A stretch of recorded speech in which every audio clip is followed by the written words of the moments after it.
Влашо е главен менаџер во ресторанот Вергина во Неполс, во елитната пета авенија во градот. При нашата неодамнешна посета го запрашавме која е неговата мисија како почесен конзул на Република Македонија. My mission is really to be helpful. Мојата мисија е да помогнам. Кога има потреба за такво нешто, знам многу луѓе и можам да ги поврзам. Немам официјални обврски, но знам кому да се јавам и работата да се заврши, вели Влашо. Внимателно следејќи ги настаните во Македонија, тој вели: најголем проблем за државата е отварањето нови работни места.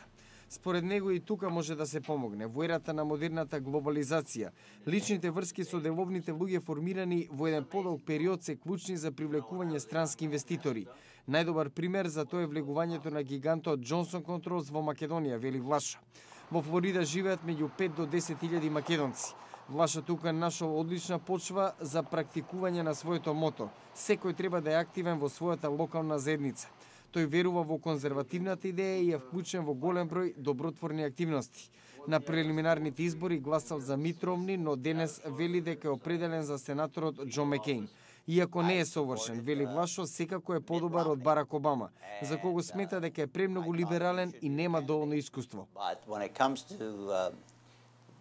Choice between McCain and the Democratic candidate, there's no choice to be made in my mind. Кога доаѓа изборот меѓу Макејн и демократскиот кандидат, за мене нема избор. Ке сториме се што можеме да го добиеме најдобриот представник во Белата куќа.